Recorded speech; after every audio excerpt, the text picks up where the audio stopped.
Hello and welcome to this special broadcast on the ongoing Africa Resilience Forum. I am Wole Famrewa. The fourth edition of the Africa Resilience Forum, organized by the African Development Bank, focuses on Africa's growth and development with the theme COVID-19 and beyond, working together for a resilient continent. And earlier I spoke to Ammin Youssouf, the CEO of Afrobytes and The Colors, about how supporting small businesses to find new markets can drive the resilience of African economies. Take a listen. Ammin, thank you very much for your time. So The Colors, I want to get into what you are into.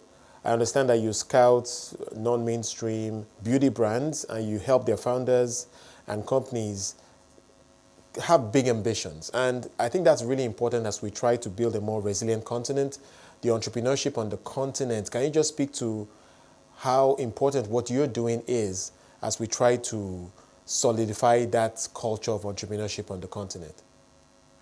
First of all, the cosmetic and beauty market is just a multi-billion dollar market, for sure in Western countries, but also in emerging countries. And the movement that we observe now is that there is a huge movement for more natural ingredients. And amongst those natural ingredients, you will find ingredients coming from Africa. I will quote, for example, ylang-ylang or vanilla or moringa. It's all about agriculture. So I think cosmetics and perfumery is a huge opportunity for African farmers. All right, and so tell us about the scale and how this is working out as you continue to engage the continent. Oh, actually now, for example, I will have a call this afternoon with a lady doing cosmetics in Ethiopia. So the idea for her is to have bigger access to the market for the Western markets, to connect also with laboratories in France. For example, in France, we have the Cosmetic Valley, which is the equivalent of the Silicon Valley, but for perfume. And it's very important for African entrepreneurs to have access to all those resources that we, unfortunately, don't have for the moment in Africa.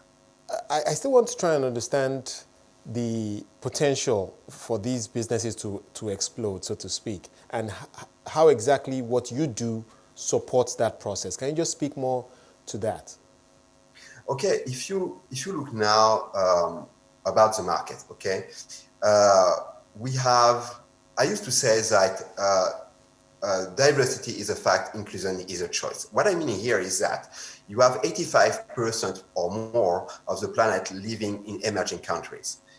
You have more and more, like the largest market in is the US. You have 50% of the population almost soon that are Asian, Latin American, or African Americans. That means that we have a huge amount of people who don't have access to products that really fit their needs in terms of skin, in terms of products, in terms of culture. So there is a huge opportunity here to have what we call DNVB, Digital Vertical Native Brand. I mean here, brands that master from the sourcing, to the farm, to the shop, to the retail.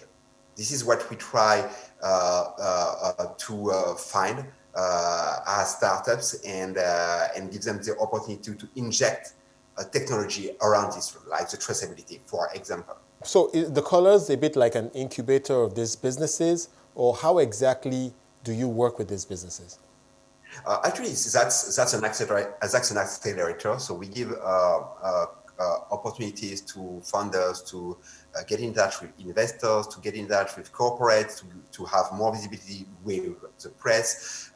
We help them with their marketing, their branding, and we also try, in some cases, to help them with technology. When I'm talking about technology, I'm talking about traceability. For example, here, the Western consumers, they want to know more and more where is coming from the product that they use. Does it have a local impact? Is it clean? This is something now that you can provide with technology like blockchain. Can you speak to some early success stories in terms of what you've been able to do and how it has impacted specific companies? I will give you two examples, one for a large company and one for a startup. Okay, let's start with this big company. The name is Firmenich, and they source vanilla in Madagascar. And they not just source this, but they work with local communities on topics like education, financial inclusion, that kind of things. So that's one thing. After, if we talk about African entrepreneurs, we are working now with a company whose name is Salwa Petersen. She's from Chad, and she's working on an ingredient called the chebe, le chebe. It's a plant that you can find in North Chad, and she has built the entire logistics from farm to shop, and she's setting up, for example, the prices she accepts, for example, for the farmer are higher than the market is right now, because she wants to make sure that people that are coming after, we keep a price that is sustainable for the farmers. Right. We're obviously discussing this in the context of the Africa Resilience Forum, so we really want to speak to how these activities build more resilience on the continent. I do believe that as more and more entrepreneurs are able to export their products to the rest of the world, we have a much stronger business community, especially with respect to small and medium-sized businesses. So can you speak to how you view your activities and the activities of these businesses that you spoke of, how they connect to the narrative of building a more resilient Africa? Okay, first it's about creating job. Okay, it's about creating job, and with creating job, we are talking here about the opportunity of transforming the ingredients locally in Africa, because this is where the value is. I will give you a comparison between fashion and beauty. When you do fashion, if you want to scale up, you have probably to send what you want to do, the designs in Asia, in Vietnam, because the cost of production are very low, but it requires a lot of money. If you do cosmetics, it's a little bit different. You can start cosmetic in your bathroom, for example. That's an extreme right.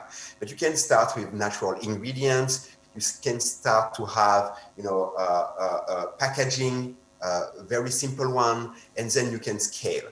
It's easier to scale in cosmetics than, for example, fashion. And rapidly you can distribute through e-commerce, for example. That's the kind of things that are the opportunities for African entrepreneurs. That was Ammin Youssouf, the CEO of Afrobytes and The Colors. And that's all we can take on this episode of our focus on the ongoing Africa Resilience Forum. Stay tuned for more coverage of the event right here on CNBC Africa. I am Wole Famrewa. For me and the team, it's goodbye.